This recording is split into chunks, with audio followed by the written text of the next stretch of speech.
जय हिंद, वंदे मातरम। दोस्तों, स्वागत है आप सभी का एंजल एकेडमी के यूट्यूब प्लेटफॉर्म में। दोस्तों, आज की ये वीडियो पृथ्वी की आंतरिक संरचना के बारे में है। हर भाई एवं हर बहन चैनल को सब्सक्राइब कर लें।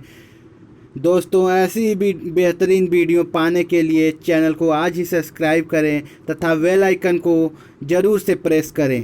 हर भाई एवं हर बहन एक कंसल्टेशन माहौल क्रिएट करें। हर इम्पॉर्टेंट फैक्ट को नोट डाउन करते चलिएगा। दोस्तों, आज की ये वीडियो में पृथ्वी की संरचना के बारे में आपके माइंड में एकदम से फिट कर देंगे कि कभी भी भूल न पाओगे। चलिए देखते हैं पृथ्वी की आंतरिक संरचना, इंटरनल स्ट्रक्चर ऑफ अर्थ। पृथ्वी की आंतरिक संरचना क्या है, इसके बारे में हम जानेंगे। दोस्तों, पृथ्वी की आंतरिक संरचना की अगर हम बात करें तो पृथ्वी की सबसे जो है ऊपरी परत क्या होती है दोस्तों, भूपपर्टी उसे कहा जाता है। क्या कहा जाता है? भूपपर्टी कहा जाता है। इसे इंग्लिश में क्या कहते हैं? क्रस्ट कहा जाता है। अगर हम बात करें कि जो होती है उससे निचली जो परत होती है उसे मेंटल कहा जाता है। दोस्तों, मेंटल कहा जाता है जो भूपपर्टी से निचली परत होती है। उसके बाद क्या होते हैं? एक बाह्य क्रोड, जिसे क्रोड कहते हैं। बाह्य क्रोड और क्या होते हैं? आंतरिक क्रोड होते हैं। चलिए इसे हम डिटेल में जानेंगे। दोस्तों,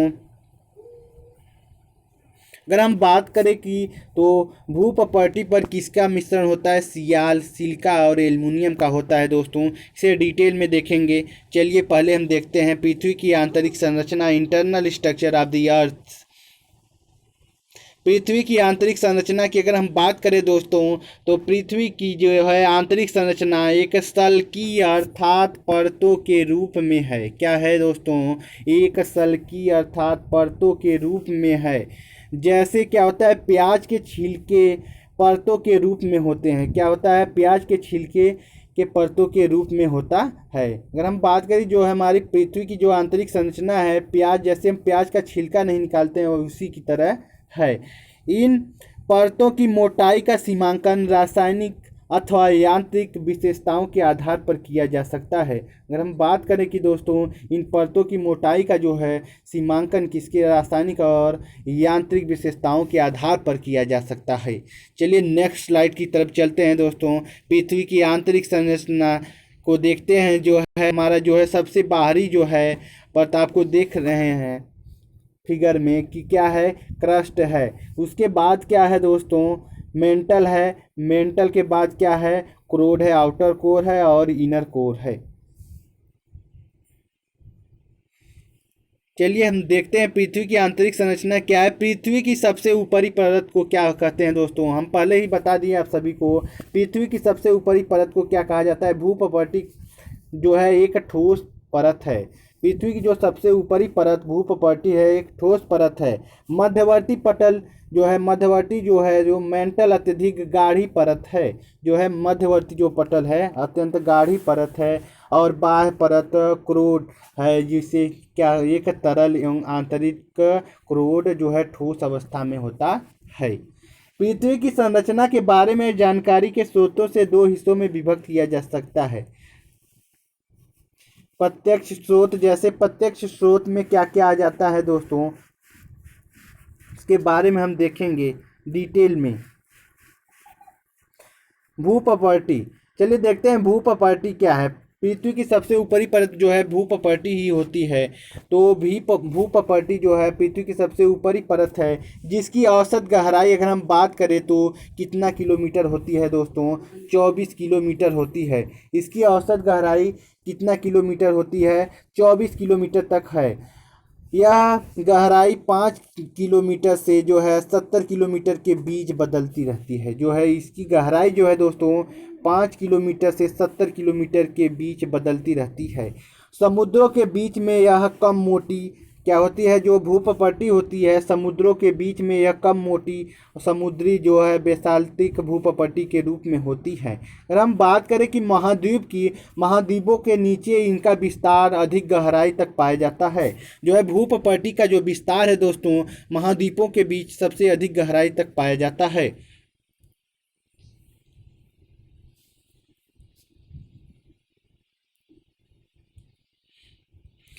चलिए नेक्स्ट आगे की तरफ बढ़ते हैं दोस्तों। जो है इसका विस्तार अधिक गहराई पर महाद्वीपों पर तो पाया जाता है। सर्वाधिक गहराई जो है परतों के बीच में पाई जाती है। अगर हम बात करें कि भूप्रपट्टी की सर्वाधिक गहराई कहाँ पर पाई जाती है दोस्तों, कहाँ पर पाई जाती है? पर्वतों के नीचे पाई जाती है। कहाँ पर पाई जाती है? पर्वतों के नीचे पाई जाती है। भूप्रपट्टी को 3 परतों में बांटा जाता है। भूप्रपट्टी को कितने परतों में बांटा गया है? 3 परतों में बांटा जाता है। कौन कौन से दोस्तों? अगर हम बात करें तो अवसादी परत, ग्रेनाइट परत और बेसाल्टिक परत हैं। 3 परतों में बांटा गया है, इन्हीं परतों में बांटा गया है। जो है ग्रेनाइटिक और बेसाल्टिक परत के मध्य कोनराड असात्य जो है असात्य पाया जाता है। धातव्य है कि जो है समुद्री जो है भूप्रपट्टी केवल बेसाल्ट और गैब्रो जैसी चट्टानों से बनी है। अगर हम बात करें कि जो है भूप्रपट्टी केवल किससे मिलकर बनी है, कि बेसाल्ट और गैब्रो चट्टानों से मिलकर बनी है। किससे मिलकर बनी है दोस्तों? बेसाल्ट और गैब्रो चट्टानों से मिलकर बनी है। जबकि अवसादी और ग्रेनाइटिस परतें महाद्वीपीय भागों में पाई जाती हैं। जो है अवसादी और ग्रेनाइटिस परतें कहाँ पर पाई जाती हैं? महाद्वीपीय भागों में पाई जाती है। भूप्रपट्टी की रचना में सर्वाधिक मात्रा किसकी? हम बात करें कि भूप्रपट्टी की जो है रचना में सर्वाधिक मात्रा किसकी होती है, तो किसकी होती है? ऑक्सीजन की होती है। किसकी होती है दोस्तों? ऑक्सीजन की होती है। एडवर्ड स्वेड ने इसे सियाल नाम दिया। भूप्रपट्टी को अगर आपके एग्जाम में पूछ दिया कि सियाल नाम किसने दिया, तो किसने दिया दोस्तों? एडवर्ड स्वेड ने इसे सियाल नाम दिया। भूप्रपट्टी को सियाल नाम किसने दिया, तो किसने दिया? एडवर्ड स्वेड ने दिया। क्योंकि यह जो है सिलिका और एल्युमिनियम से बनी है। जो है भूप्रपट्टी दोस्तों हमारा सिलिका और एल्युमिनियम से मिलकर बना है, इसलिए इसका नाम क्या हुआ? सियाल रखा गया। अगर हम बात करें इसकी कुछ इम्पॉर्टेंट फैक्ट की, तो वस्तुतः यह सियाल जो है महाद्वीपीय भूप्रपट्टी के अवसादी और ग्रेनाइटिस परतों के लिए ही सही माना जाता है। जो है कोनाड असात्य की जो असात्य के नीचे की सीमा जो होती है, सिलिका मैग्नीशियम की परत शुरू हो जाती है। भूप्रपट्टी और मेंटल के बीच की सीमा जो है क्या कहलाती है दोस्तों? मोहरोविकीक असातत्य कहलाती है। क्या कहलाती है दोस्तों? मोहरोविकीक असातत्य कहलाता है।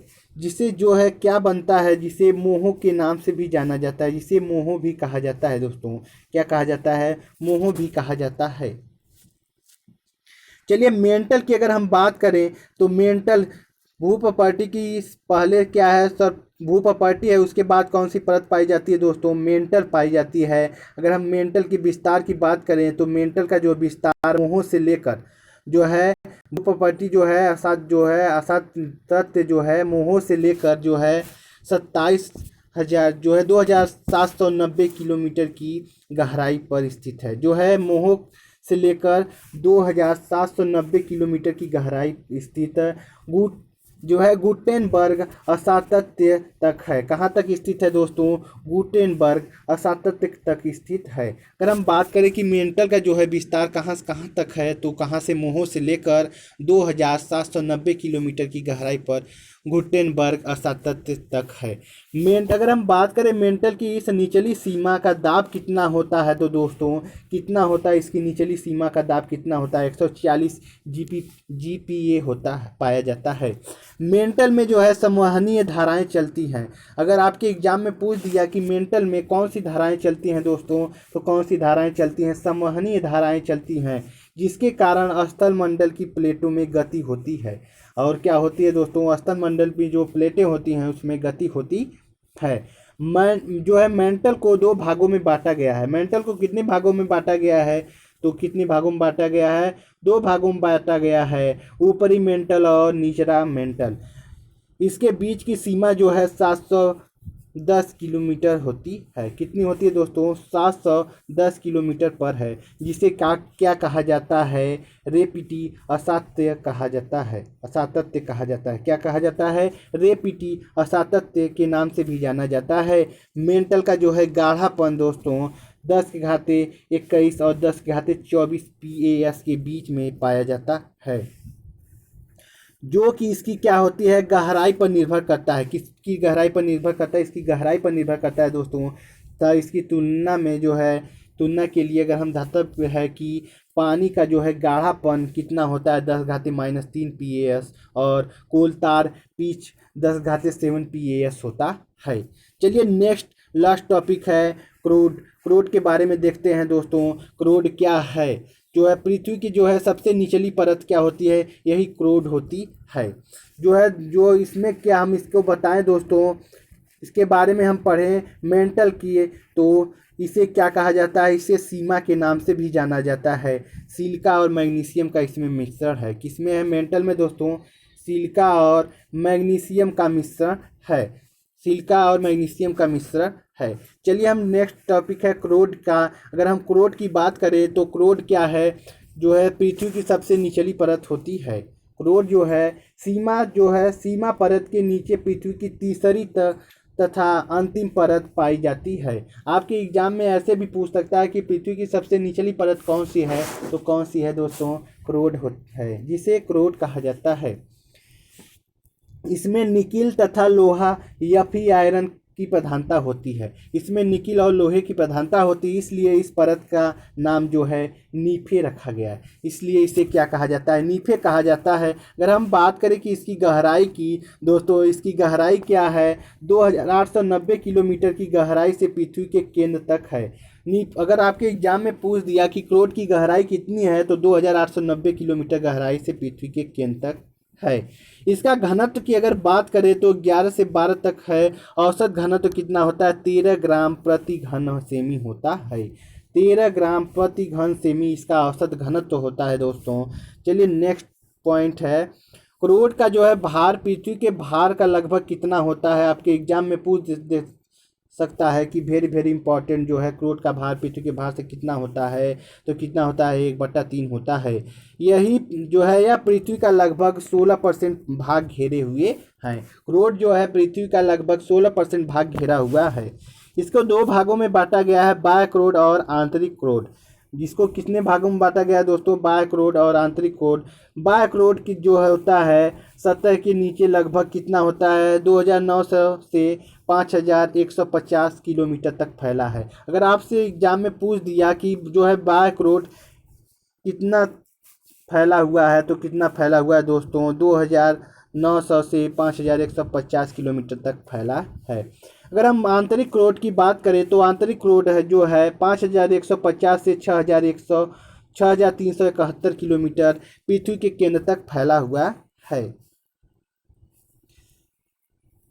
नेक्स्ट पॉइंट है जो है बाह्य क्रोड में भूकंप की द्वितीयक जो है लहरें या तरंगे प्रवेश नहीं कर पाती हैं। जो है बाह्य क्रोड जो होता है पृथ्वी की जो भूकंप की द्वितीयक लहरें या तरंगे जो है प्रवेश नहीं कर पाती हैं।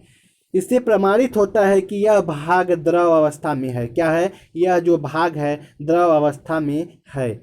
आंतरिक क्रोड में जो है भूकंप की पी लहरें की गति जो होती है कम, अर्थात 11.23 किलोमीटर प्रति सेकेंड हो जाती है। तो क्या होती है? आंतरिक क्रोड में भूकंप की लहरें कितनी हो जाती है? कितना हो जाता है दोस्तों? 11.23 किलोमीटर प्रति सेकेंड हो जाती है।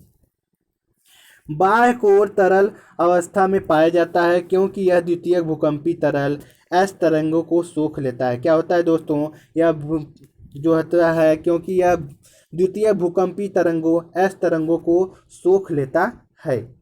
अगर हम बात करें आंतरिक क्रोड की खोज, तो आंतरिक क्रोड की खोज दोस्तों 1936 ईस्वी में ई बुलेन ने की। तो आंतरिक क्रोड की खोज अगर आपके एग्जाम में पूछ दिया कब खोज की गई, तो 1936 में ई बुलेन ने किया। किसने किया? ई बुलेन ने की थी। यह ठोस अवस्था में माना जाता है। जो आंतरिक क्रोड जो है ठोस अवस्था में माना जाता है। इन दोनों के बीच की सीमा को क्या कहा जाता है? अगर आपके एग्जाम में पूछ दिया कि इन दोनों की बीच की सीमा को क्या कहा जाता है दोस्तों? क्या कहा जाता है?